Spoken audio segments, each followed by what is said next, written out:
partir de hoje, a minha servidão nesta família termina. É maior que Crash. A travessa de prata caiu e os pratos fizeram-se em 1000 pedaços. Aconteceu no meio do luxuoso restaurante em Cascais, onde se celebrava a festa do 80º aniversário do seu sogro. Inês, a nora mais nova, que passara a vida a trabalhar silenciosamente na sua mercearia de produtos tradicionais no mercado da Ribeira, tinha acabado de puxar a toalha da mesa, à frente de toda a família do marido. Ela, que durante mais de uma década nunca se opusera a nada, por que razão explodira daquela maneira? Mas o facto mais chocante ainda estava para vir, devido à última frase que ela atirou à sogra: é maior que minha senhora, esse patrimônio? Eu já o comprei há muito tempo. É maior que a nora do mercado, sempre desprezada pela cunhada advogada e pelo cunhado médico.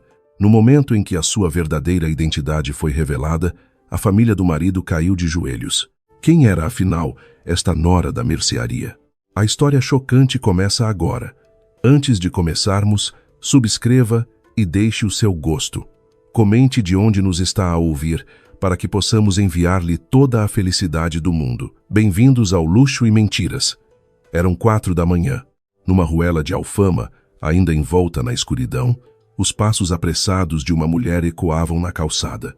Era Inês, de 49 anos, dona de uma pequena mercearia de produtos tradicionais no coração de Lisboa. Em cada mão, segurava um pesado saco de compras. Num, levava um cabrito acabado de preparar. No outro, grelos frescos, pimentos e batatas para assar. Hoje era o 76º aniversário da sua sogra, Beatriz. As mãos de Inês já estavam gretadas como a carapaça de uma tartaruga, um testemunho de mais de 10 anos a mergulhar as mãos em água fria e a manejar facas. Chegou em frente ao portão da moradia dos sogros e recuperou o fôlego por um instante. O seu hálito formava uma nuvem branca no ar frio da madrugada. Inês libertou uma mão para ajeitar os cabelos desgrenhados e voltou a pegar nos sacos pesados. Bom dia, minha senhora. Cheguei. Com uma voz baixa e cautelosa, saudou. Mas a sogra, sentada na sala, respondeu sem sequer virar a cabeça. Se chegaste, vai para a cozinha. Por que demoras tanto? Os convidados não tardam a chegar. Inês respondeu com um aceno com a cabeça e caminhou com passos familiares em direção à cozinha. Assim que entrou, a primeira coisa que fez foi vestir um avental velho, manchado e gasto pelo uso. Para Inês, aquele avental era como uma armadura que a ajudava a suportar todas as críticas e o desprezo que começavam no momento em que punha os pés naquela casa. Enquanto Inês preparava sozinha comida para 30 pessoas, assando o cabrito e salteando os legumes, um cenário completamente diferente desenrolava-se na sala. Passava pouco das 11 da manhã, quando o som suave do motor de um Mercedes topo de gama se ouviu do lado de fora. O filho mais velho e a sua mulher tinham chegado. Gonçalo, um cardiologista de 55 anos, e Catarina, uma advogada de 51 anos, de uma grande firma nas Amoreiras. Eles eram o orgulho da família, troféus vivos. Catarina usava com elegância um casaco de cachemira bege, que claramente custara uma fortuna. No seu pulso brilhava um relógio de luxo e a sua roupa exalava um subtil perfume francês. Ao entrar na sala, o seu perfume abafou instantaneamente o cheiro à gordura que vinha da cozinha. Muitos parabéns, minha senhora. Este ano, esmeramo-nos. Catarina pousou uma enorme mala de uma marca de luxo em frente à sogra, cujo sorriso se alargou de orelha a orelha. Como se esperasse por aquele momento, Beatriz agarrou avidamente a mão da nora. Oh, minha querida nora, como pudeste carregar uma coisa tão pesada com estas mãos preciosas? De agora em diante não pegues em nada pesado. Estas mãos foram feitas para manusear processos, não sacos.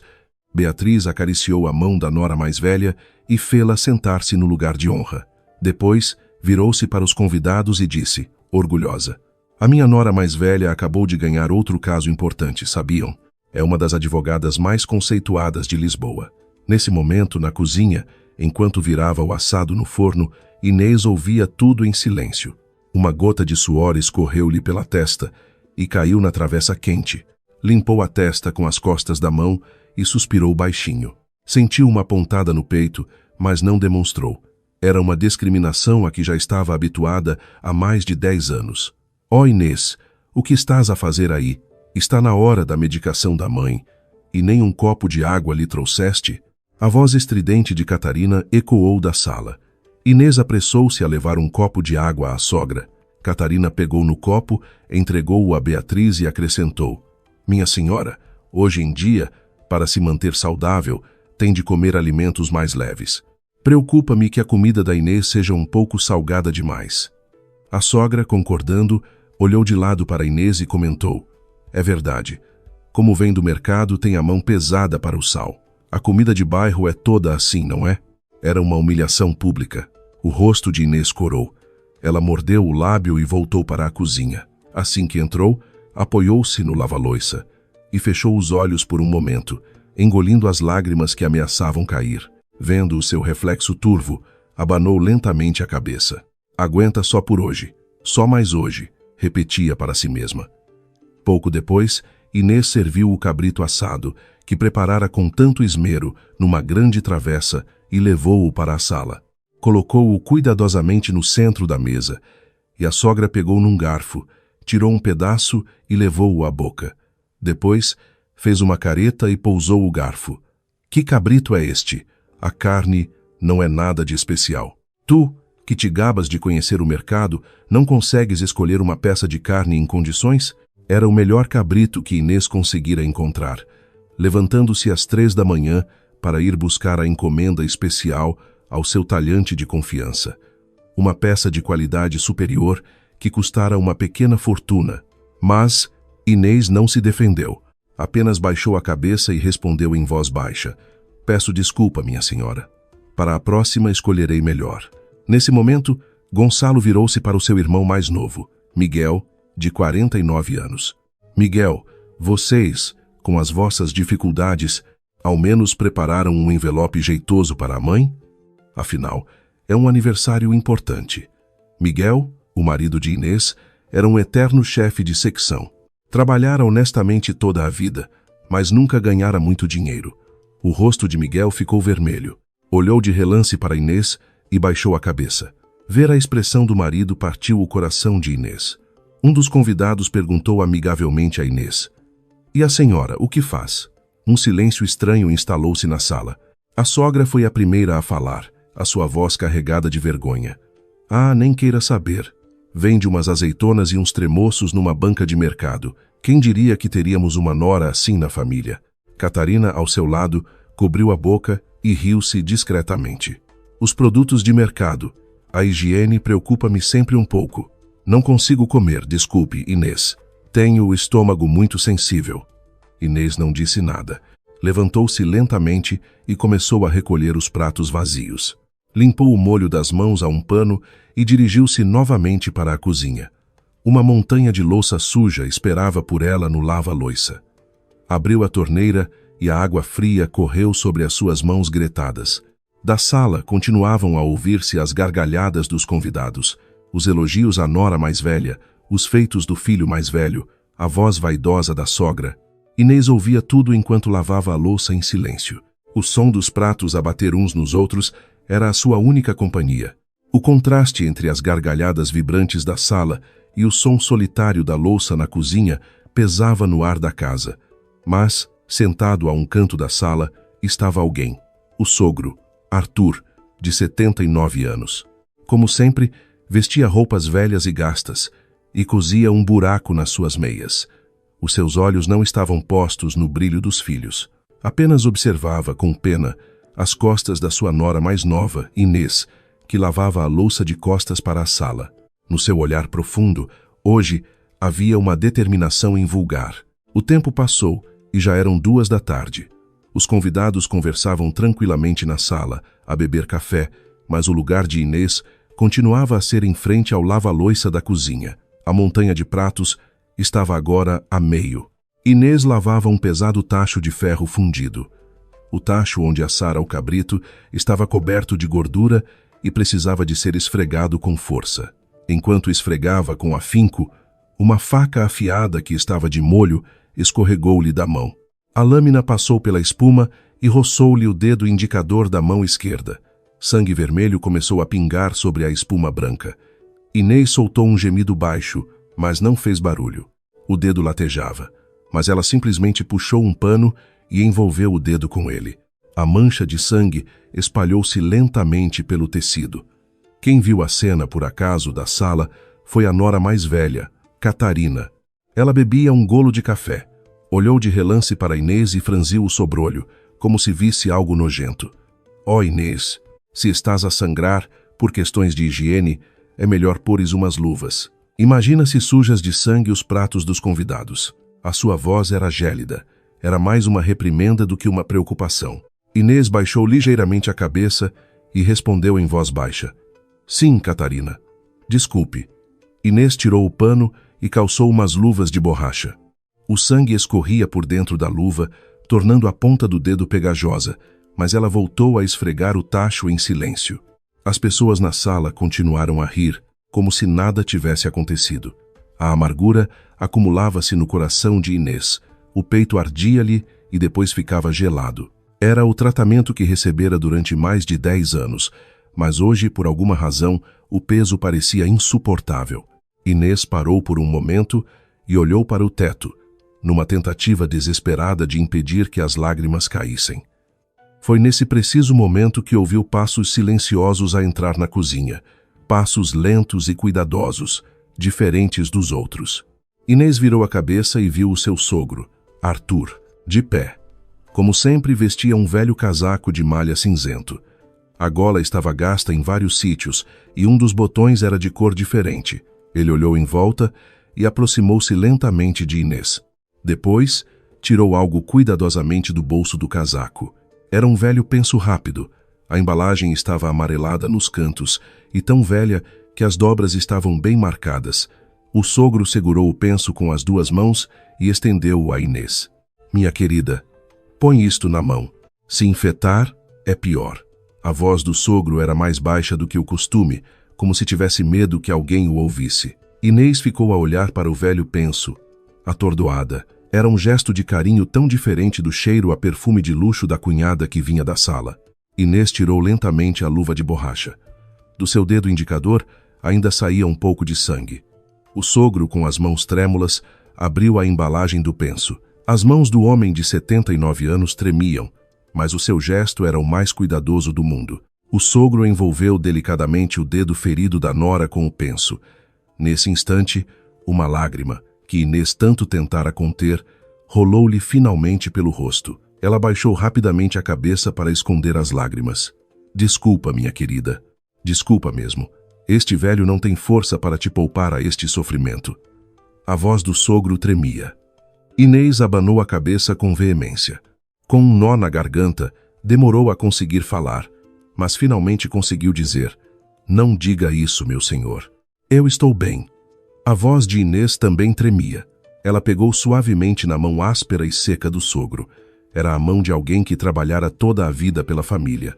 As costas da mão estavam cobertas de manchas da idade, e os nós dos dedos estavam grossos e inchados. O sogro segurou a mão da nora por um longo momento. Depois, olhou em volta e sussurrou-lhe ao ouvido: Minha querida, ouve-me bem.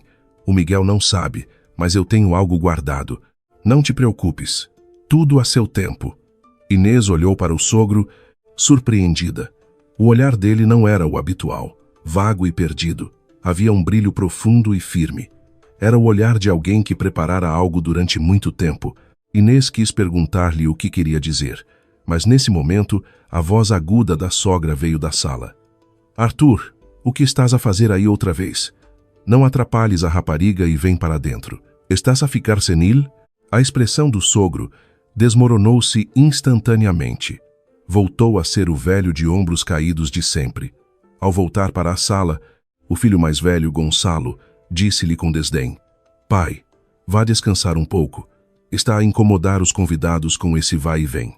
Catarina acrescentou: É verdade, meu senhor. Ultimamente, tem se esquecido muito das coisas. Não seria melhor levá-lo a um médico? O sogro não respondeu. Apenas se dirigiu em silêncio para o seu quarto. A sua figura, vista de costas, era tão desoladora que o coração de Inês se apertou mais uma vez. Eram quase 5 da tarde. A hora de abrir a sua mercearia aproximava-se.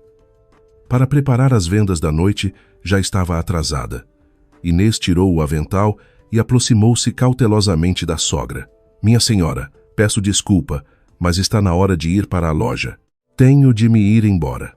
Ao ouvir isto, a sogra franziu o sobrolho, apontou para um canto da sala e disse: O que estás a dizer? Tens de limpar tudo isto antes de ires. Não vês a sujeira que os convidados deixaram?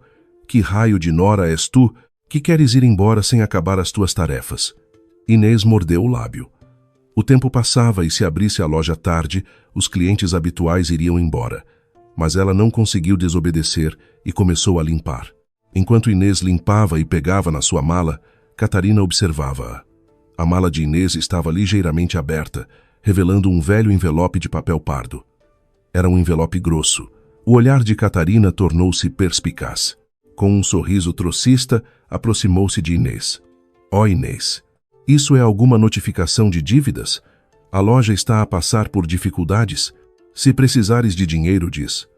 Conheço quem empreste com juros baixos. A sua voz estava carregada de sarcasmo. Inês fechou rapidamente a mala e respondeu calmamente. Não, Catarina. Obrigada pela preocupação.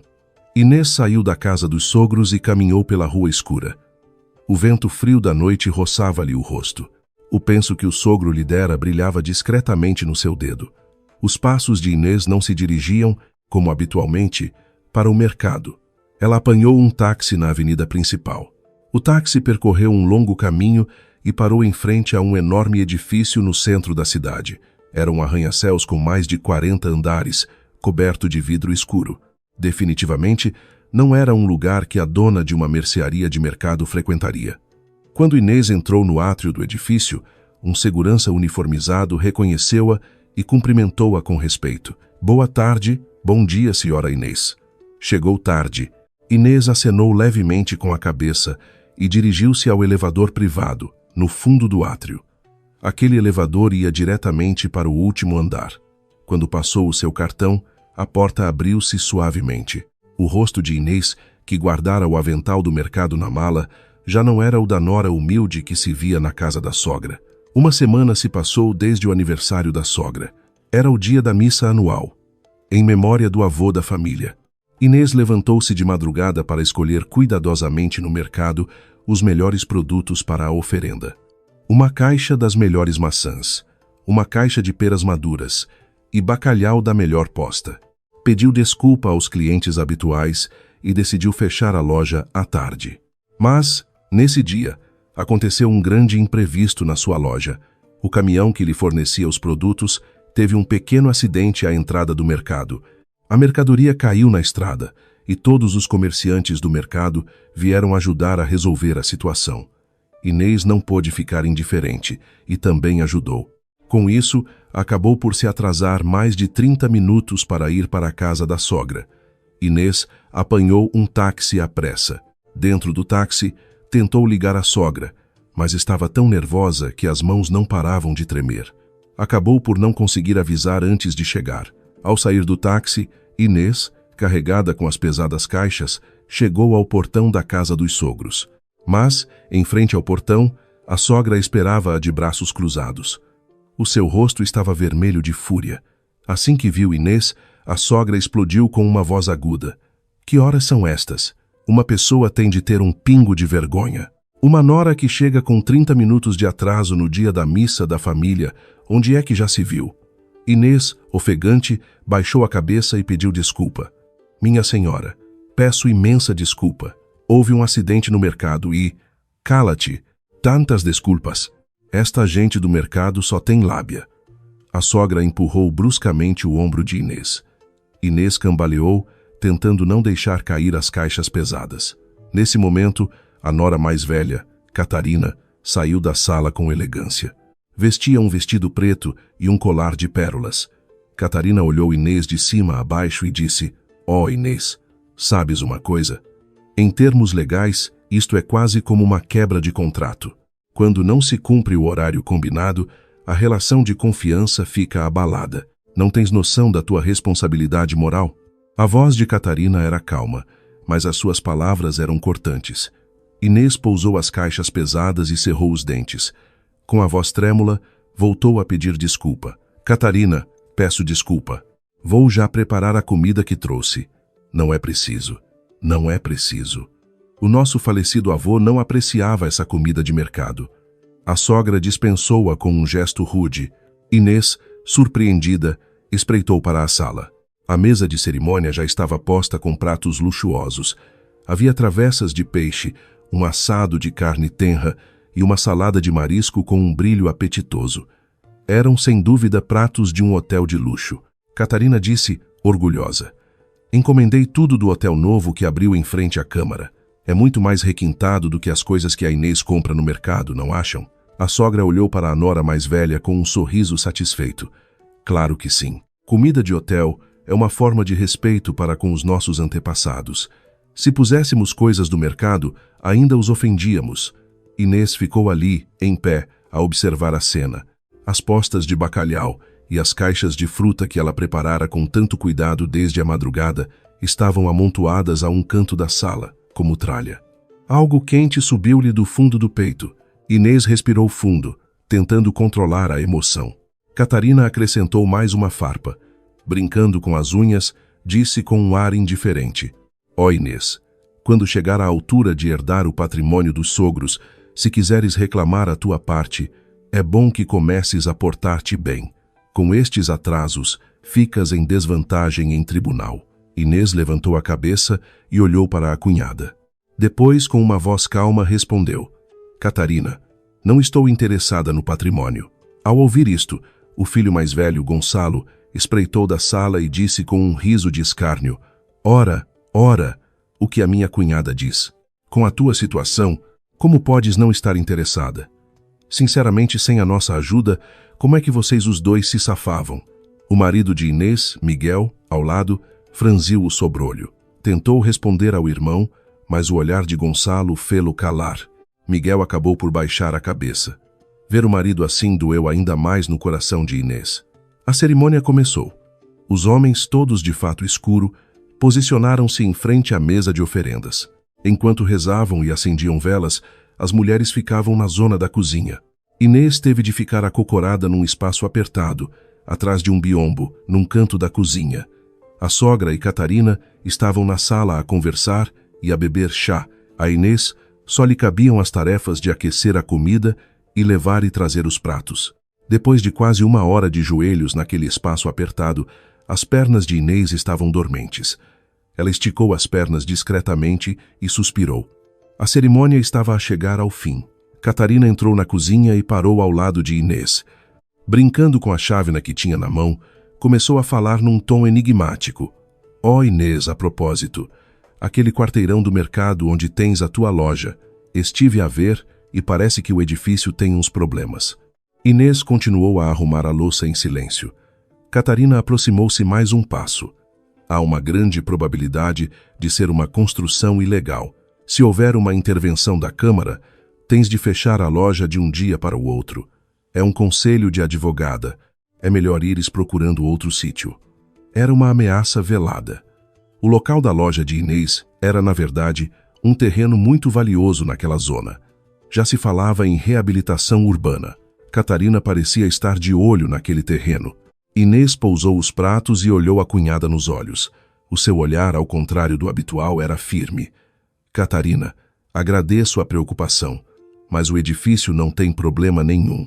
O quê? Tu percebes de leis? Eu, que sou advogada, investiguei o assunto, retorquiu Catarina, irritada. Nesse momento, o marido, Miguel, que até então ouvira em silêncio, não se conteve e interveio. Catarina, estás a ser muito indelicada. Afinal de contas, ela é minha mulher. Não podes estar sempre a rebaixar. Alia. Era a primeira vez em muito tempo que ouvia a voz firme do marido.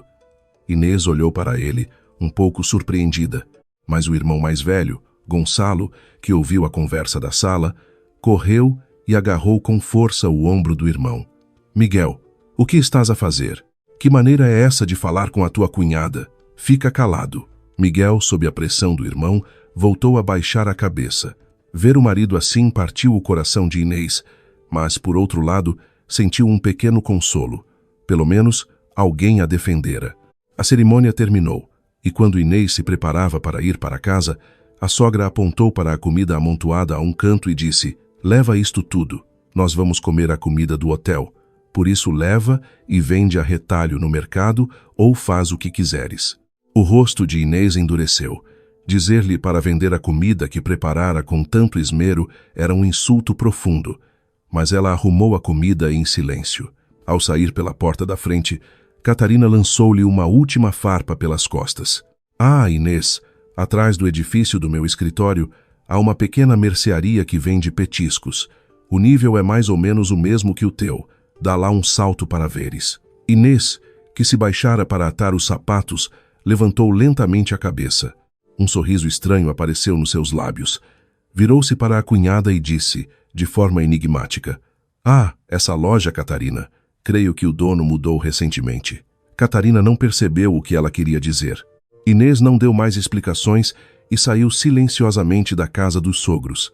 15 dias se passaram desde a missa da família. A última frase de Inês não saía da cabeça de Catarina. O dono daquela loja mudou. Não conseguia perceber o que aquilo significava e sentia-se frustrada. Mas, em breve, Catarina esqueceu o assunto. Pensou que uma simples vendedora de mercado não podia saber de nada importante. Num sábado à tarde, por volta das 3 horas, Catarina e o marido, Gonçalo, foram de carro até a mercearia de Inês. O casal foi ao mercado de propósito. O plano era apoderarem-se do terreno da loja de Inês e construir lá um prédio para investimento. Catarina, com a sua mala de luxo a tiracolo, caminhava de saltos altos pelas ruelas do mercado.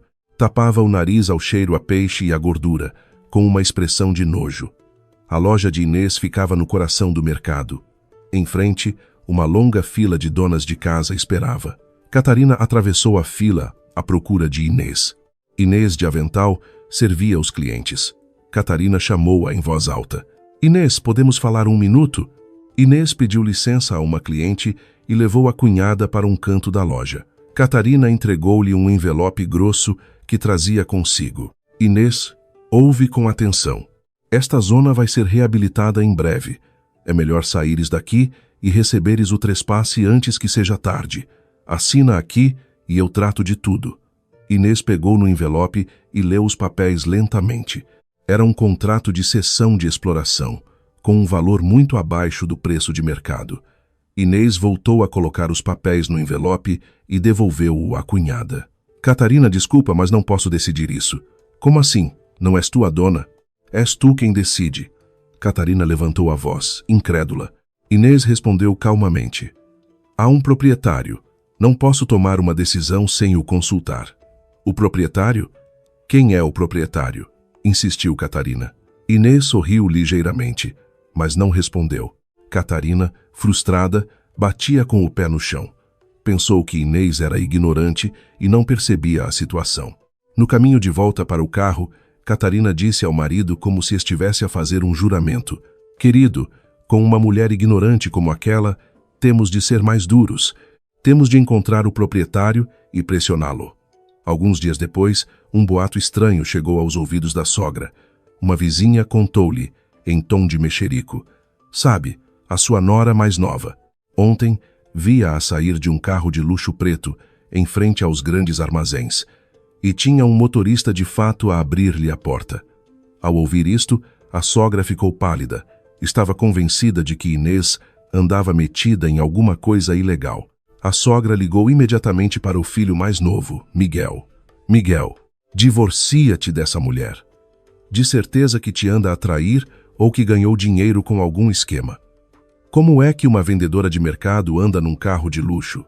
Não faz sentido nenhum." Miguel ficou em silêncio por um longo momento. A suposição da mãe era demasiado absurda. A sua mulher era uma pessoa trabalhadora que se levantava às 4 da manhã para ir para o mercado e ficava na loja até tarde. Ouviu as palavras da mãe em silêncio e desligou o telefone. Coisas estranhas também aconteciam na loja de Inês. Numa manhã de um dia de semana, 2 sedãs pretos de luxo pararam em frente à sua loja.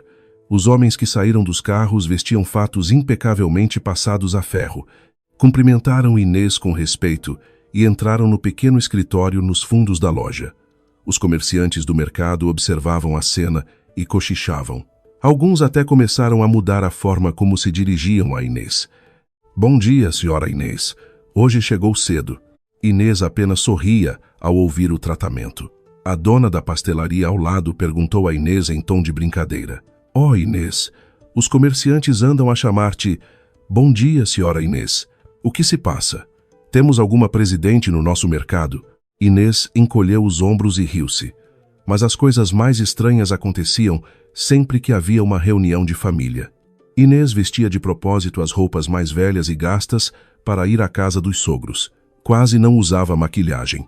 Parecia alguém que tentava esconder a sua verdadeira identidade. Apenas o sogro parecia saber de tudo. O sogro, por vezes, ia à loja de Inês sem que a mulher soubesse. Inês preparava-lhe uma marmita com pratos feitos com esmero. Lá dentro havia petiscos raros que nem um chefe de hotel conseguiria fazer. O sogro, ao receber a marmita, apertava sempre a mão da nora com força. Minha querida, só de olhar para ti, fico com o coração tranquilo, muito tranquilo. O sogro nunca mostrava a marmita à mulher. Era como um segredo entre os dois. Entretanto, a nora mais velha, Catarina, não conseguia afastar as suas suspeitas sobre Inês. Decidiu finalmente investigar Inês por conta própria. Numa terça-feira à tarde, Catarina foi de carro para perto da loja de Inês e ficou de vigia.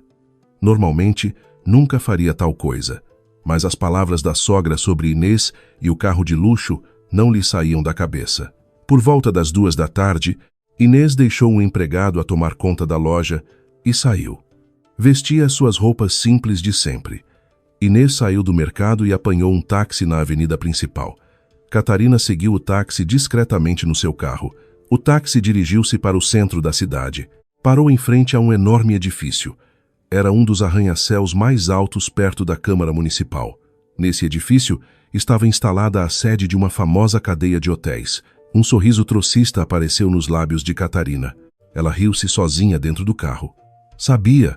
Foi procurar um emprego como empregada de limpeza num hotel.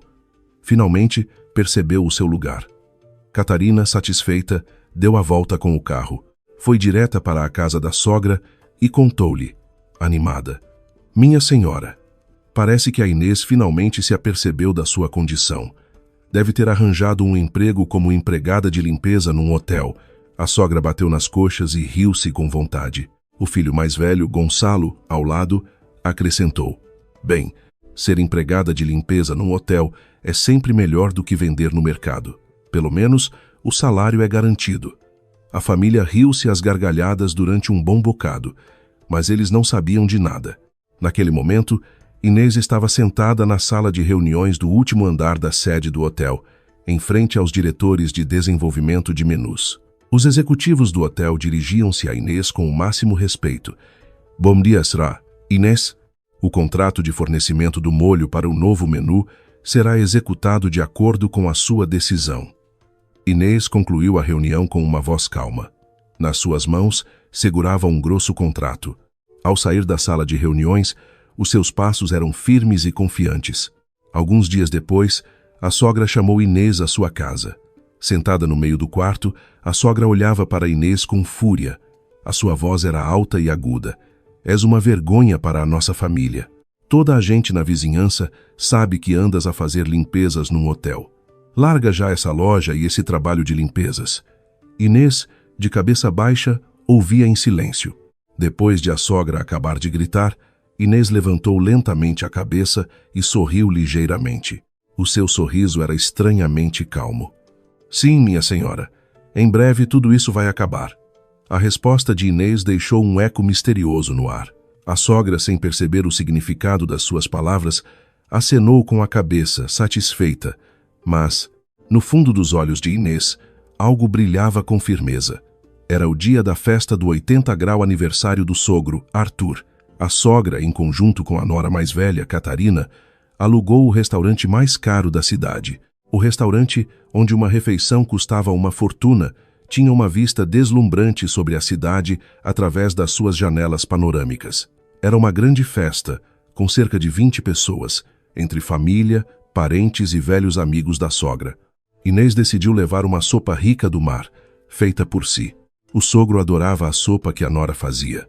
Levantou-se às 5 da manhã para preparar o melhor marisco. Demorou mais de 2 horas a cozinhar a sopa com todo o cuidado. A imagem do sogro a sorrir de satisfação, depois de provar a sopa, aquecia-lhe o coração. Quando Inês chegou ao restaurante, com a sopa quente numa garrafa térmica, a festa já tinha começado. O ar do restaurante estava impregnado de uma mistura de cheiros de comida e perfume. A sogra, vestida a rigor com um vestido de cerimônia, estava sentada no lugar de honra. Ao seu lado, a nora mais velha, Catarina, exibia um colar de pérolas brilhante. Quando Inês entrou no restaurante, a sogra disse com desdém: "Não sei se tens o direito de te sentar aqui. É uma festa de 80 anos. Ao menos ajuda a servir a mesa. É a tua especialidade, não é?" Os empregados do restaurante olhavam para ela. O rosto de Inês endureceu por um momento, mas ela dirigiu-se silenciosamente para a cozinha com a garrafa térmica. Sentiu algo quente a subir-lhe ao peito, mas prometeu a si mesma que hoje aguentaria. O filho mais velho, Gonçalo, levantou-se orgulhosamente e entregou um envelope aos pais. "Pai, mãe, preparamos uma viagem à Europa para vocês. Vão por 1 mês e descansem." Catarina, ao seu lado, entregou uma pequena caixa. Lá dentro, 2 pesadas barras de ouro brilhavam. "Meus senhores, mantenham-se saudáveis. Isto é um presente do nosso coração." Todos os parentes no restaurante aplaudiram. O sorriso da sogra ia de orelha a orelha. Ela pegou na mão da nora mais velha e acariciou-a por um longo momento. Inês observava a cena enquanto servia a sopa numa tigela. O vapor subia da tigela. Ela pegou na tigela com as 2 mãos e colocou-a cuidadosamente em frente ao sogro. "Meu senhor, prove enquanto está quente." Os olhos do sogro ficaram ligeiramente úmidos. Ele pegou na colher com a mão trêmula. Mas, nesse preciso momento, a sogra tirou-lhe a colher da mão, provou a sopa e fez uma careta. "Que sabor é este? Cheira a comida barata de mercado. Trazes uma coisa destas para os meus filhos comerem?" A sogra pegou na tigela e despejou o conteúdo no chão. A sopa quente encharcou o tapete caro. Todos no restaurante prenderam a respiração e observaram a cena. O rosto de Inês ficou branco como a cal. Ver a sopa que preparara com tanto esmero, desde a madrugada derramada no chão, fez com que as suas mãos começassem a tremer. O sogro tentou dizer alguma coisa, mas as palavras seguintes da sogra abafaram tudo. "Filha de taberneiros, que mais se podia esperar? Os teus pais passaram a vida a gerir aquela tasca e assim morreram. Gente sem classe."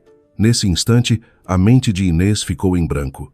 Os seus pais geriram uma pequena tasca durante toda a vida para sustentar a família. Eles morreram num acidente de viação pouco depois de Inês se casar. Era uma ferida que Inês carregaria para sempre. Os olhos de Inês injectaram-se de sangue. Os seus punhos, pousados na mesa, tremiam. Todos os olhares se voltaram para Inês. A nora mais velha, Catarina, levantou-se lentamente e disse com uma voz fria: "Ó Inês, a minha sogra não disse nada de errado. Pede desculpa. Não estragues o ambiente numa ocasião como esta." Inês baixou a cabeça. Os seus ombros tremiam ligeiramente.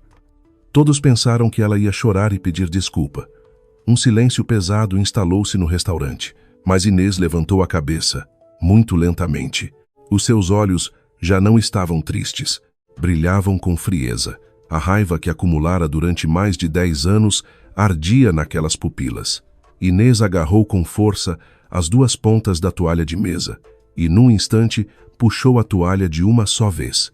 Crash! Dezenas de pratos e travessas caíram no chão.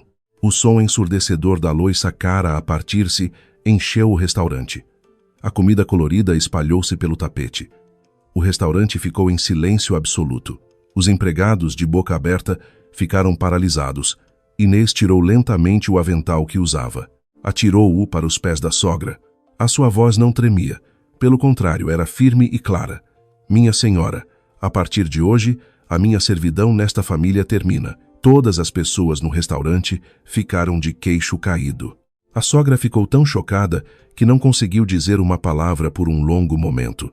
O filho mais velho, Gonçalo, levantou-se de um salto e aproximou-se de Inês. O seu rosto estava vermelho de fúria. Estás louca? Como ousas falar assim com a minha mãe? Gonçalo levantou a mão para dar uma bofetada em Inês. Mas Inês foi mais rápida. Agarrou com força o pulso de Gonçalo. A sua mão, habituada a carregar panelas pesadas, segurou firmemente o pulso do médico. Gonçalo gemeu de dor. Inês disse com uma voz baixa e pesada. Doutor, comporte-se como tal. A sua mão serve para salvar vidas, não para bater em mulheres. Cobarde. Gonçalo, chocado, recuou. A sogra batia no peito e gritava, sai já desta casa. Não te dou nem um cêntimo do meu patrimônio. Inês olhou a sogra nos olhos. Um sorriso frio apareceu lentamente nos seus lábios. Patrimônio, minha senhora? Esse patrimônio? Eu já o comprei há muito tempo. Todas as pessoas no restaurante ficaram novamente geladas. Ninguém percebeu o que ela queria dizer. A sogra apenas abria e fechava a boca, sem conseguir dizer nada. O rosto da nora mais velha, Catarina, também estava pálido. Inês virou-se lentamente e olhou para o marido.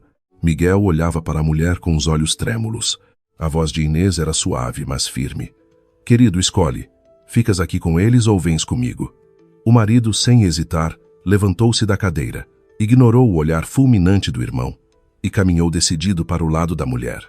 Inês fez uma acenou com a cabeça ao sogro, pegou na mão do marido e saiu do restaurante.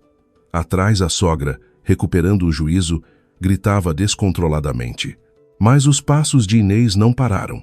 No momento em que a porta do restaurante se fechou lentamente, o rosto de Inês exibia uma expressão de alívio que não se via há mais de 10 anos. Depois de Inês sair do restaurante, a festa transformou-se num caos. A sogra a agarrou no peito e caiu no chão. Agarrando na nuca, gritava, foi para isto que arranjei uma nora? Ai, a minha vida! Os parentes que estavam no restaurante começaram a arrumar as coisas à pressa. Olhando uns para os outros, saíram apressadamente do restaurante. O orgulho da festa do 80º aniversário da sogra desmoronara-se completamente. No luxuoso restaurante, restavam apenas cacos de pratos e comida espalhada. O filho mais velho, Gonçalo, com o orgulho ferido, dirigiu-se para o seu carro, mas assim que entrou no carro, o seu telemóvel tocou ruidosamente. Era uma chamada do seu banco. Gonçalo planeava expandir a sua clínica em grande escala a partir do mês seguinte. Tinha um acordo para um grande empréstimo para abrir uma nova clínica no coração de Lisboa. Sim, ao Dr. Gonçalo. Gonçalo atendeu o telefone com as mãos trêmulas. A voz calma do gestor de crédito do banco soou do outro lado. Doutor, lamento informar, mas o seu empréstimo foi subitamente suspenso. Recebemos ordens superiores. Lamento. O rosto de Gonçalo ficou pálido. Já tinha pago o sinal do aluguer do novo espaço. Se o empréstimo fosse cancelado, não só perderia todo o dinheiro que investira, como também teria de pagar uma indemnização. O que está a dizer? Já estava tudo tratado. Gonçalo bateu com força no volante e gritou. Mas o gestor não deu mais explicações e desligou o telefone. Na mesma altura, a nora mais velha, Catarina, sofria um choque semelhante. Recebeu uma mensagem no seu telemóvel da secretária do sócio principal do seu escritório. Era uma breve notificação para comparecer na sala de reuniões na segunda-feira seguinte, às 9 da manhã. Catarina estava a tratar de um processo de uma grande empresa. Era um caso que mudaria a sua vida. Mas a mensagem seguinte da secretária fê-la perder o fôlego. O cliente solicitou veementemente a substituição do advogado. Por conseguinte, a doutora terá de se afastar do caso. Catarina correu para a casa de banho do restaurante e vomitou. Nunca na sua vida fora despedida de um caso. Era uma ferida profunda no seu orgulho. A família reuniu-se novamente no quarto dos sogros. A sogra, deitada na cama, gemia. Estava convicta de que tudo aquilo era culpa da nora mais nova. Aquela nora fez alguma coisa de mal. Por isso é que esta desgraça se abateu sobre a nossa família. Nora de mau agouro. Nora de mau agouro. Nesse momento, o marido, Miguel, abriu a porta do quarto. Fez uma acenou com a cabeça à mãe e disse com uma voz firme, Mãe, por favor, não a insulte mais. Eu vou-me embora hoje. Peço desculpa por ter sido um filho ingrato. A sogra ficou surpreendida com a voz firme do filho mais novo. Sempre desprezara o filho, um eterno chefe de secção, mas nunca o vira tão determinado. A sogra tentou impedi-lo, mas Miguel já tinha feito as malas e saído de casa. O filho mais velho, Gonçalo, não conseguindo conter a raiva, deu um soco na mesa. De certeza que foi ela que armou isto. Aquela vendedora de mercado ignorante, o que é que ela fez? Catarina, tirando a sua agenda de contactos da mala de luxo, cerrou os dentes. Querido, eu vou investigar. Vou mandar investigar a vida dela. Eu, uma advogada, não vou conseguir apanhar uma mulher daquelas? Na manhã seguinte, às 11 horas, Catarina foi pessoalmente à conservatória do registro predial. Pediu a certidão de registro do prédio onde se situava a mercearia de Inês. Na certidão constava claramente o nome do proprietário, mas não era Inês. Era o nome de uma empresa que nunca tinha ouvido falar, Sol Terra Investimentos, S.A. Catarina suspirou de alívio. Sabia. Enganei-me. Catarina foi à casa da sogra e contou-lhe, orgulhosa. Minha senhora, aquilo que a Inês disse sobre ser proprietária era tudo mentira. Pedi a certidão de registro e o prédio está em nome de outra empresa. Ela mentiu para nos assustar. A sogra, finalmente aliviada, respirou fundo, mas Catarina esquecera-se de um pormenor. O nome da empresa, Sol Terra, era uma homenagem aos pais de Inês, e no cargo de presidente do Conselho de Administração constava precisamente o nome de Inês. Catarina só tinha visto a certidão do registro predial e não se lembrara de consultar o registro comercial. Alguns dias depois, as coisas pioraram. O filho mais velho, Gonçalo, procurou novos investidores, mas todos, como se tivessem combinado, recusaram. Um dos investidores, num jantar, confessou a Gonçalo: Doutor, vou ser sincero. Gostaríamos de o ajudar, mas ouvimos dizer que irritou o verdadeiro dono do prédio. Desculpe, mas temos de sair. Gonçalo não percebeu o que ele queria dizer. O verdadeiro dono? De quem estaria a falar? Ele voltou para casa, a arrancar os cabelos. Para piorar a situação, uma notícia terrível chegou à casa da sogra. Para salvar a clínica do filho, a sogra decidiu vender a casa. Foi a uma imobiliária e pediu a certidão de registro. Mas na certidão, a palavra penhora estava carimbada a vermelho. A sogra ficou gelada. Na verdade, quando o sogro era novo, fora fiador de alguém num negócio. Essa dívida, estranhamente, veio à tona agora. A casa, que estava em nome do sogro, já tinha sido entregue ao credor. A família reuniu-se no quarto, pálida. A nora mais velha, Catarina, analisou a situação com o seu olhar frio de advogada. Isto não é coincidência. Alguém está a atacar a nossa família de forma coordenada, legal e financeiramente. Isto não é obra de um amador. O rosto de Gonçalo contorceu-se.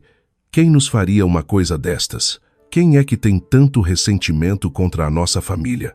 A sogra, quase a perder o juízo, murmurou. Será que foi aquela nora? Aquela vendedora de mercado? Catarina interrompeu-a bruscamente. Com um gesto de desdém, disse: Minha senhora, o que está a dizer? Que poder é que ela tem? Isso é impossível. Nesse momento, o telemóvel da sogra tocou. Era uma mensagem da nora mais nova, Inês. A sogra abriu a mensagem com as mãos trêmulas. Lá dentro, uma frase curta e clara. Se quiserem resolver isto, venham ao penthouse do edifício Vasco da Gama. A família olhou para a mensagem e ficou de boca aberta. O edifício Vasco da Gama era o edifício mais luxuoso e caro da zona do Parque das Nações. Era o lugar com que a nora mais velha, Catarina, sempre sonhara. «Ela quer que a gente vá lá? Que disparate é este?» gritou Gonçalo furioso. Mas eles não tinham outra escolha. Tudo estava a desmoronar-se ao mesmo tempo. A família, dividida entre a dúvida, a raiva e um ligeiro medo, entrou no carro. A família entrou toda no mesmo carro. O filho mais velho, Gonçalo, ia ao volante, com a mulher, Catarina, ao seu lado. No banco de trás, a sogra e o sogro iam sentados lado a lado. O silêncio no carro era pesado. A sogra agarrava com força um lenço e Catarina mordia os lábios. Quando o carro entrou na grande rotunda perto do Parque das Nações, um enorme edifício coberto de vidro escuro apareceu ao longe. Era o edifício Vasco da Gama. Com mais de 40 andares, era um dos edifícios mais brilhantes no coração da cidade. Na fachada, Havia grandes painéis publicitários de marcas estrangeiras famosas. Catarina olhou para o edifício e mordeu o lábio. Era o lugar com que sempre sonhara. Mais do que qualquer edifício de luxo em Lisboa, era aquele que lhe capturara o coração. Catarina soltou um riso abafado e murmurou: arranjar um trabalho de limpeza num sítio destes. Ao menos percebeu o seu lugar. Quando o carro entrou no parque de estacionamento subterrâneo, um funcionário uniformizado cumprimentou-os com respeito. Ele guiou o carro da família para um lugar no fundo. Era uma zona de estacionamento reservada a VIPs, onde pessoas comuns nunca poderiam estacionar. A família saiu do carro sem perceber o que se passava. Ao subir para o átrio, um secretário de fato preto esperava por eles. O secretário, ao ver a família, fez um sorriso respeitoso e disse: sejam bem-vindos. Bom dia, senhora. Inês está à vossa espera. Sigam-me, por favor. A família seguiu o secretário até ao elevador privado, no fundo do átrio. Aquele elevador ia diretamente para a penthouse. Enquanto o elevador subia rapidamente, a sogra, tonta, apoiou-se na parede. O filho mais velho, Gonçalo, perguntou ao secretário com uma voz irritada: vamos encontrar que presidente num local de trabalho de empregadas de limpeza? O secretário apenas sorriu educadamente, sem responder. Com um som suave, a porta do elevador abriu-se. A paisagem que se descortinou diante dos olhos da família Fê los ficar de boca aberta. Janelas panorâmicas com vista para toda a cidade, um chão coberto por um tapete grosso, uma parede inteira ocupada por um quadro enorme. Era um escritório de luxo numa penthouse, digno de um filme. No centro, havia uma secretária maciça de madeira nobre, e atrás da secretária, na cadeira de couro, estava alguém sentado. Não era a nora mais nova com o seu avental de mercado. Era uma mulher elegantemente vestida com um fato cinzento escuro. O cabelo estava apanhado num coque e uns pequenos brincos de pérolas brilhavam. Quando ela virou lentamente a cadeira e encarou a família, um grito abafado escapou da boca da sogra. Inês era a nora mais nova, Inês. A sua postura era completamente diferente da que mostrava na casa da sogra. As costas estavam direitas e o seu olhar era profundo e calmo. Era a imagem de uma gestora que liderava uma empresa. O filho mais velho, Gonçalo, negando a realidade até ao fim, riu-se com desdém. O que estás a fazer aqui? Estás a brincar aos presidentes? Foste apanhada a fazer biscates de limpeza? Inês não respondeu. Apenas olhou para a porta que dava para a sala ao lado. Momentos depois, a porta abriu-se lentamente. Os olhares da família voltaram-se todos para lá. E ao ver a pessoa que saiu pela porta, a família ficou novamente de boca aberta. Não era o sogro com o seu casaco de malha velho e as meias remendadas. Ele vestia um fato azul escuro impecavelmente passado a ferro. Na mão, segurava uma pesada pasta de couro preta. As costas curvadas do sogro estavam direitas. O seu olhar não era vago e perdido como de costume. Havia um brilho firme e imponente. A sogra, com uma voz trêmula, chamou o marido. Que, querido, por quê? Por que estás vestido assim? E essa pasta? O sogro não respondeu. Sentou-se silenciosamente na cadeira ao lado da secretária. Depois, pousou lentamente a velha pasta de couro na mesa. De lá de dentro, tirou maços de papéis grossos. Certidões de registro, contratos de compra e venda de imóveis e grossos documentos de herança notariados foram empilhados. O sogro olhou para cada membro da família e começou a falar. A sua voz era baixa e pesada. Acho que chegou a hora de vos contar. Eu não sou o velho pobre que vocês pensavam que eu era. A família mal conseguia respirar. O sogro continuou a sua história lentamente. Quando era novo, o sogro era dono de um grande terreno no Algarve. Era uma encosta que durante muito tempo ninguém quis. Mas, há 15 anos, a zona foi desenvolvida como um grande complexo turístico e o valor do terreno multiplicou-se por centenas. O sogro tornou-se um homem muito rico, mas não contou à família. Ficou profundamente desiludido ao ver que o filho mais velho e a nora só se interessavam por dinheiro.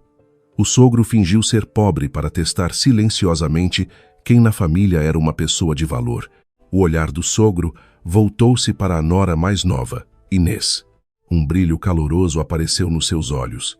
A pessoa que geriu a minha fortuna de 100 milhões de euros e a duplicou foi esta menina, a nossa nora mais nova, Inês, que vocês tanto desprezaram e pisaram. O coração da sogra parou e ela cambaleou. A nora mais velha, Catarina, ficou gelada, de boca aberta. A história do sogro continuou. Inês, desde pouco depois de se casar, guardara o segredo do sogro. Com a sua perspicácia para os negócios e sentido de gestão, que aprendera a vender no mercado, transformara a fortuna do sogro em 5 edifícios. Inês finalmente falou. A sua voz era calma, mas continha a mágoa acumulada durante mais de 10 anos. O edifício do escritório de advocacia, onde a Catarina trabalhava, e o edifício da clínica que o Gonçalo queria expandir, pertencem à minha empresa. Foi por isso que o caso da Catarina foi retirado e o empréstimo do Gonçalo foi bloqueado.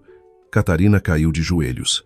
O filho mais velho, Gonçalo, agarrou na cabeça e gemeu. A sogra, com a voz trêmula, tentou dizer alguma coisa, mas Inês interrompeu-a.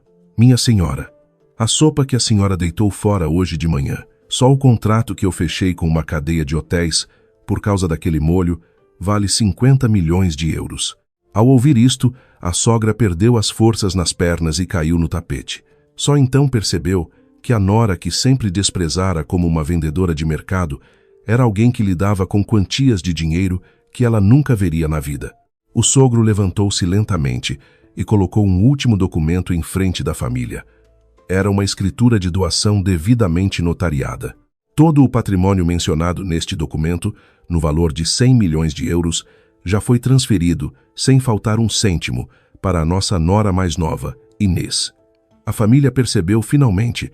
A nora mais nova que tanto desprezaram e maltrataram era, na verdade, a verdadeira dona que detinha o poder sobre as suas vidas. Na penthouse, apenas se ouvia o tic-tac do relógio. Na penthouse, um silêncio pesado reinou por um longo tempo. A família permaneceu ali, atordoada e em choque. Quanto tempo passou? A primeira a recuperar a compostura foi a nora mais velha. Catarina, com o seu instinto de advogada, começou a pensar rapidamente. Com a voz trêmula, disse: Meu senhor, espere um momento. Este tipo de doação unilateral pode ter problemas legais. Viola a cota disponível dos outros herdeiros. A réstia. Se formos para tribunal com uma ação de inoficiosidade, podemos reverter a situação. Catarina tentava manter a sua última réstia de orgulho, com uma expressão firme. Ela era uma advogada experiente, com inúmeros casos de disputas de herança no seu currículo. Mas Inês, ao ouvir as suas palavras, não mudou de expressão. Tirou outro maço de documentos grossos da gaveta da secretária. Catarina, eu já esperava por isso e preparei tudo. Inês espalhou os documentos sobre a mesa. Eram os documentos do processo de doação, perfeitamente concluídos. As assinaturas de 5 advogados e o selo do notário estavam impecavelmente apostos. Além disso, havia um atestado médico que comprovava a sanidade mental do sogro. Eram documentos perfeitos, a prova de qualquer disputa legal.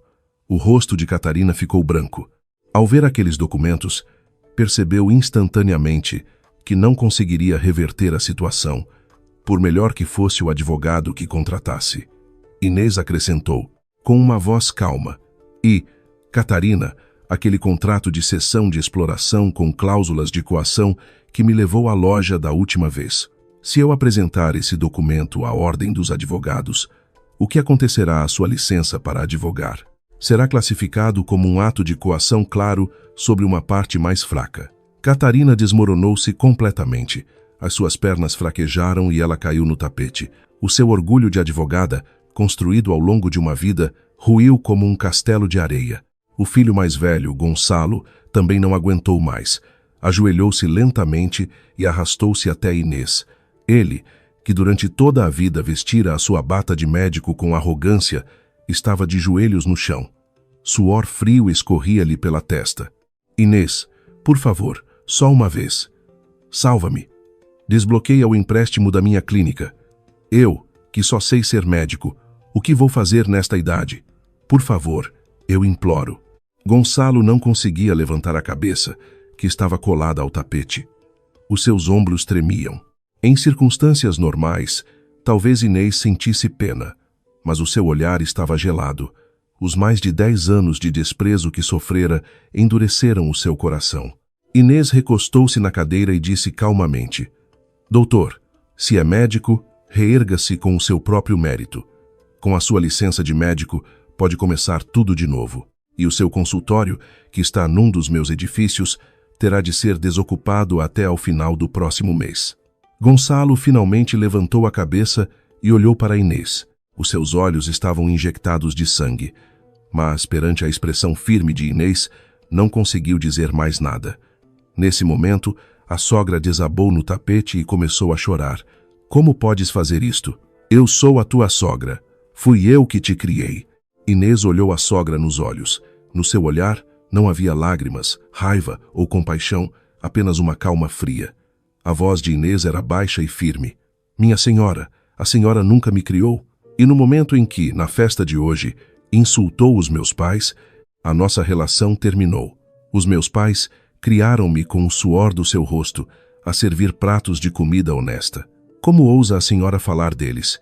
A sogra calou-se. Só então percebeu a profundidade da ferida que as suas palavras causaram na nora. Mas já era tarde demais. O sogro levantou-se lentamente. Tirou outro envelope do bolso interior do casaco. Era a sua notificação final para a mulher. O sogro pousou suavemente o envelope aos pés dela. Querida, vamos pôr um ponto final nisto. Lê este documento e assina. A sogra abriu o envelope com as mãos trêmulas. No topo do documento, em letras garrafais, lia-se: Requerimento de divórcio por mútuo consentimento. O rosto da sogra ficou branco como papel. Querido, o que é isto? Com a nossa idade. Divórcio? A voz da sogra falhou. O sogro olhou para a mulher com um olhar calmo. Podes ir para a casa do teu filho mais velho, que tanto adoras, ou para a casa da tua nora mais velha. A decisão é tua. Eu não posso mais viver debaixo do mesmo teto que tu. Depois de te ouvir dizer coisas indizíveis à nossa nora mais nova, tomei a minha decisão. A sogra olhou para o filho e a nora com um olhar desesperado. Mas o casal não conseguiu encarar o olhar dela. Afinal, eles próprios estavam numa situação desesperada. O filho mais velho, Gonçalo, acabou por descarregar a sua fúria na mulher.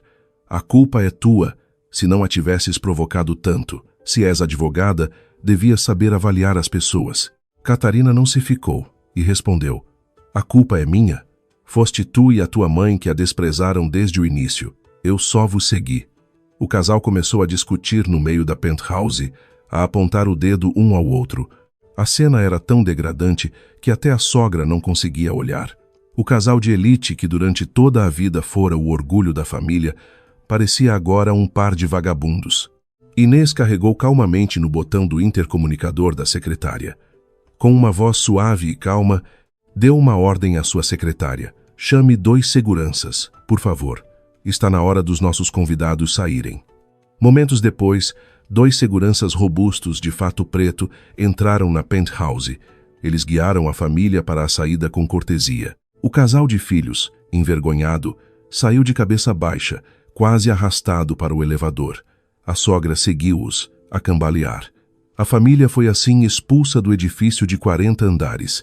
O átrio, por ser hora de almoço, estava cheio de funcionários impecavelmente vestidos. Os seus olhares voltaram-se todos para a família. Catarina, que em tempos normais teria desfrutado daqueles olhares, sentia-os agora como facas afiadas. Naquele mesmo instante, enquanto Inês voltava para a sua penthouse, o seu marido, Miguel, aproximou-se. Ele olhou para a mulher em silêncio e depois disse em voz baixa: Querida, desculpa, eu não sabia de nada e não te consegui proteger deles. Desculpa mesmo. Inês virou-se lentamente e pegou suavemente na mão do marido. A sua expressão, até então dura, finalmente suavizou-se. Não tens culpa de nada. Foi por teres estado sempre ao meu lado, em silêncio, que eu consegui chegar até aqui. Muito obrigada. Alguns dias depois, a nora mais velha, Catarina, recebeu a notificação oficial de despedimento do seu escritório de advocacia. Na clínica do filho mais velho, Gonçalo, foram colocados selos de penhora por todo o lado. A sogra, vendo os seus 2 filhos de elite desmoronarem-se de um momento para o outro, ficou na rua. Inês observou a sua queda de longe, com calma, e em vez de compaixão, implementou silenciosamente uma justiça fria. Passaram-se 6 meses.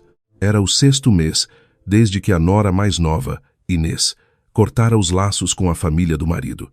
Durante esse tempo, o mundo mudara muito. A primeira coisa a mudar foi a zona do mercado que Inês defendera durante toda a sua vida. Inês tomou uma decisão importante sobre o local da sua mercearia, que gerira durante décadas. Ela não demoliu o local, pelo contrário, manteve a aparência antiga do mercado e, ao lado, construiu um moderno laboratório de tecnologia alimentar. O nome oficial do laboratório era Laboratório Alimentar Sol, Terra. O nome era uma homenagem aos seus pais. Desde a abertura do laboratório, toda a zona do mercado ganhou uma nova vida. Inês partilhou generosamente com os comerciantes do mercado os molhos e as técnicas de preparação que desenvolvera. A dona da pastelaria, com a ajuda de Inês, adquiriu um sistema de embalamento a vácuo higiênico. O dono da peixaria assinou um contrato de fornecimento oficial com o hotel que Inês lhe apresentou. A zona do mercado tornou-se um dos principais destinos gastronômicos do país. Mesmo durante a semana, estava cheia de turistas e, ao fim de semana, os carros faziam longas filas à entrada. Inês dizia sempre o mesmo aos comerciantes do mercado: o valor do suor que derramamos durante toda a nossa vida não pode ser menosprezado por ninguém. Numa noite de outono, uma idosa cambaleava na rua em frente ao laboratório. Levava 2 sacos de plástico pretos, um em cada mão. Dentro dos sacos havia papelão dobrado. Aquela idosa era a sogra, Beatriz. A sogra, com mais de 70 anos, apanhava papelão para sobreviver. Fora expulsa da casa do seu filho mais velho e da nora, em quem tanto confiava. A nora mais velha, assim que ficou sem rendimentos, passou a tratar a sogra como um fardo e, após uma discussão acesa, pô-la na rua. A sogra vivia num pequeno quarto alugado. As suas roupas eram miseráveis. Em vez de vestidos de cerimônia, usava um casaco velho e, nas mãos, umas luvas de trabalho gastas. A sogra, ao passar por acaso em frente ao laboratório, viu um rosto familiar através da janela de vidro e parou. Dentro do laboratório, Inês estava em reunião com os seus funcionários. A sua figura, de fato elegante e com um leve sorriso, era deslumbrante. A sogra aproximou-se da janela com as mãos trêmulas. Queria dizer-lhe alguma coisa. Pensou que, se ajoelhasse e implorasse, talvez Inês lhe desse alguns euros. No momento em que a sogra se aproximava da entrada do laboratório, um homem de fato barrou-lhe o caminho. A sogra levantou lentamente a cabeça e olhou para o homem. Era o seu filho mais novo, Miguel. Ele trabalhava agora como chefe de gabinete na empresa de Inês. A expressão de Miguel não mostrava qualquer hesitação. A sua voz era calma, mas firme. Mãe, o meu dever como filho terminou. Vá procurar o seu filho mais velho, aquele filho de quem tanto se orgulhava. A sogra tentou agarrar a manga do casaco do filho, mas o filho afastou a sua mão com suavidade, mas com firmeza. A sogra acabou por ter de se ir embora de mãos vazias. Pegou nos sacos de papelão e caminhou, a cambalear, pela rua escura. Na mesma altura, a nora mais velha, Catarina, trabalhava num pequeno e modesto escritório de advocacia na província. O seu cargo não era de advogada, mas de secretária. Ela, que passara a vida a trabalhar num escritório de luxo em Lisboa, agora organizava papéis e fazia fotocópias num pequeno escritório desconhecido. O grande escritório onde trabalhava nunca mais a aceitou de volta. O mundo da advocacia em Portugal era pequeno e a sua reputação estava em frangalhos. Quando, na hora do almoço, comia uma sanduíche na rua, sentia-se infinitamente pequena no meio das pessoas bem vestidas que passavam. Catarina, por vezes, lembrava-se dos seus tempos de glória e chorava em segredo. O filho mais velho, Gonçalo, estava numa situação semelhante. Após várias queixas de pacientes por má prática, a sua licença para exercer medicina foi suspensa. Acabou por ir trabalhar para uma obra na província. Com as mãos que durante toda a vida seguraram um bisturi, agora carregava pesados sacos de cimento. Todas as noites, no seu pequeno contentor, remoía os seus dias de arrogância e chorava de arrependimento. Entretanto, Inês levou o sogro para sua casa. Recusou firmemente, a sugestão de o colocar no melhor lar de idosos. Na penthouse de Inês, foi preparado um quarto acolhedor para o sogro. Nesse quarto estavam os livros antigos e o rádio que o sogro gostava de ouvir. O sogro recebia todas as noites um jantar quente preparado por Inês. Sempre que se sentava à mesa, pegava na mão da nora e dizia: "Minha querida, só no fim da vida é que encontrei uma verdadeira filha. Muito obrigado, muito obrigado." Os olhos do sogro estavam sempre marejados de lágrimas. Inês segurava a mão do sogro com as suas duas mãos e sorria docemente. A história de sucesso de Inês espalhou-se de boca em boca por todo o país. Uma estação de televisão nacional convidou-a para ser a protagonista de um documentário. Depois da emissão, as pessoas começaram a chamar-lhe a presidente de avental, porque ela ia todas as manhãs para o laboratório e cozinhava com os seus funcionários. Na entrevista, o apresentador perguntou a Inês qual era o segredo do seu sucesso. Inês pensou por um momento, olhou para a câmara e disse: "Manter-me no meu lugar, em silêncio, no posto mais humilde. Esse foi o segredo da minha vida, e não desprezar as pessoas. Se não nos esquecermos disso, todos podemos ser os protagonistas da nossa própria vida." Após a emissão, milhares de comentários foram publicados no site do programa. As pessoas ficaram profundamente comovidas com a história sincera de Inês. A sogra viu por acaso a emissão na televisão. Ao ver a nora, que durante toda a vida desprezara e criticara a brilhar tanto no ecrã, acabou por abraçar a televisão e chorar. Eu deitei fora a minha sorte, a maior sorte do mundo." A sogra batia no peito e soluçava, mas já não havia como voltar atrás. Alguns dias depois, Inês foi visitar o túmulo dos seus pais, numa aldeia remota. Nas suas mãos, levava uma grossa certidão de registro. Inês pousou o documento em frente ao túmulo. Depois, acariciou a lápide e sussurrou: "Mãe, pai, agora ninguém nos pode desprezar por sermos gente do mercado. A vossa filha está a pagar o valor do suor que vocês derramaram durante toda a vossa vida." Uma grossa lágrima escorreu pelo rosto de Inês. O céu de outono estava, naquele dia, excepcionalmente azul e límpido. Inês permaneceu junto ao túmulo por um longo tempo, com um sorriso profundo e sereno que só os verdadeiros vencedores conseguem ter. Passou mais um ano, na cozinha da penthouse de Inês. Todas as noites, às 7 horas, subia um vapor quente. Ela já não precisava de cozinhar a olhar de lado para os outros. Ali era a sua própria cozinha, para a sua família. Inês de avental estava em frente à tábua de cortar. O seu avental já não era o velho e gasto que usava no mercado, mas também não era o avental vistoso de um chefe de hotel. Era simplesmente um avental de algodão, novo e limpo. Sempre que vestia aquele avental, Inês sentia que não era uma vergonha, mas sim uma medalha de honra. Naquela noite, a mesa de jantar estava posta com pratos simples, mas cheios de carinho. Arroz branco a fumegar, a sopa rica do mar que o sogro adorava, legumes salteados e, por fim, peixe grelhado. Não era um banquete de hotel, mas era uma refeição mais quente do que qualquer outra. O sogro, sentado à mesa, olhava para a comida com um rosto feliz. Um sorriso pacífico iluminava o seu rosto.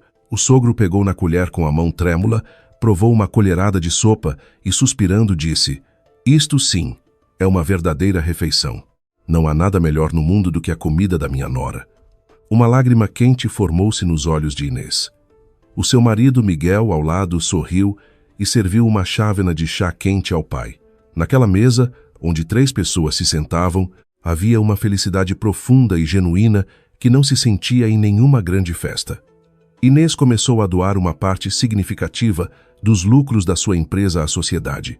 Criou uma fundação de solidariedade social. O nome da fundação era Fundação Mesa Quente, em homenagem aos seus pais. O principal projeto da fundação era a criação de empregos para idosos. Inês contratou ativamente idosos do mercado que estavam na mesma situação que ela. A sua experiência e sabedoria, acumuladas ao longo de uma vida, eram um bem mais valioso do que qualquer diploma. Os idosos, com mais de 70 anos, a trabalhar com sorrisos rasgados no laboratório alimentar, tornaram-se um fenômeno.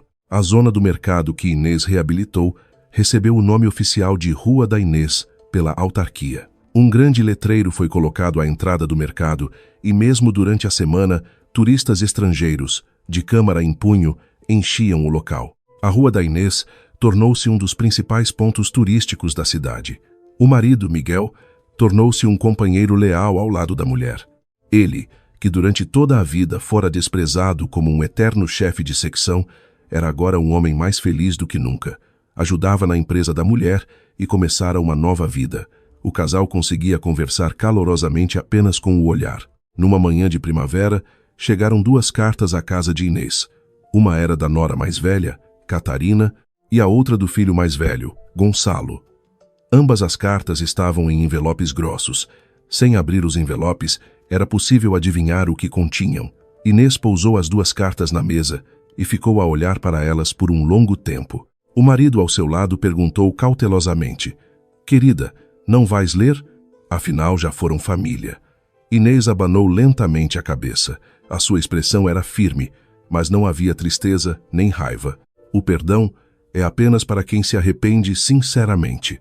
O que eles enviaram não são cartas de arrependimento, mas sim de súplica. No momento em que as ler, a paz da nossa família será perturbada. Inês pegou nas 2 cartas e dirigiu-se para a pequena trituradora de papel ao lado da secretária. Sem abrir os envelopes, introduziu-os na máquina. O som do papel a ser desfeito ecoou por um momento e depois silenciou. Assim, Inês manteve os seus princípios até ao fim. Na mesma altura, a sogra passava os seus últimos dias numa pequena instituição de solidariedade. Vivia com a ajuda das pessoas que durante toda a vida desprezara. A sogra, sempre que via as notícias de Inês na televisão, batia no peito e chorava de arrependimento, mas as suas lágrimas já não chegavam a ninguém. Inês publicou a história da sua vida num livro. O título era "O Avental é a Minha Medalha de Honra." O livro tornou-se um best-seller logo após o lançamento. As noras de todo o país leram o livro, riram e choraram com ele. A história de Inês não era apenas uma história de vingança, mas sim a história de uma mulher forte que se defendeu até ao fim. Na última página do livro, Inês escreveu: "O avental não foi um fardo, mas sim a minha medalha de honra. As gotas de suor que derramei silenciosamente no posto mais humilde acabaram por me levar ao lugar mais alto." Ao fim da tarde, Inês estava em frente à grande janela panorâmica da sua penthouse. O seu olhar estava fixo na zona do mercado, ao longe. Lembrou-se do dia em que, recém-casada, começou a sua vida na casa da sogra e abriu a sua primeira loja, numa pequena banca à entrada do mercado. Naquela altura, Inês só tinha 15.000 euros. Esse dinheiro era a última herança que os seus pais lhe deixaram como presente de casamento. Com esse dinheiro, abriu uma pequena mercearia e trabalhou sem parar, das 4 da manhã às 11 da noite. As mãos gritaram, os pés incharam, mas nunca parou. Inês, ao recordar esses tempos, sorriu. Agora, ela sabia que todo aquele tempo não fora em vão. Todas as suas lágrimas e suor tornaram-se o adubo que a fortaleceu. O marido aproximou-se e pousou a mão no seu ombro. O sogro, na sua cadeira de rodas, também se aproximou. Os 3 observaram a paisagem que se estendia para além da janela. O pôr do sol pintava de vermelho os edifícios. O tempo de violência, perpetrado em nome da família, era agora uma história distante. No seu lugar, restava apenas o calor de uma verdadeira família. Inês sussurrou para si mesma: "Aguentaste bem, Inês. Viveste muito bem." Nos seus lábios, um sorriso brilhante e caloroso que ninguém lhe podia tirar, floresceu. A luz do pôr do sol acariciava suavemente o seu rosto. Ali estava o rosto de uma mulher que brilhava mais do que qualquer joia. A história de Inês terminava assim, calorosamente, com o pôr do sol sobre a cidade como pano de fundo. A vida de uma nora e a verdadeira vida de uma mulher desabrochava finalmente com as suas próprias cores brilhantes. Esta foi a história de Inês, a nora da mercearia. O que acharam? Parece que o tempo acaba por reconhecer o valor de quem se mantém fiel ao seu lugar, em silêncio. O velho ditado de que não se deve desprezar ninguém está bem presente nesta história. Tem alguém ao vosso lado, como a Inês, que se dedica silenciosamente à família. Que tal hoje dirigirem-lhe uma palavra de carinho? Se gostaram da história, Deixem o vosso gosto e subscrevam. Voltaremos com mais histórias emocionantes. Muito obrigado por assistirem hoje.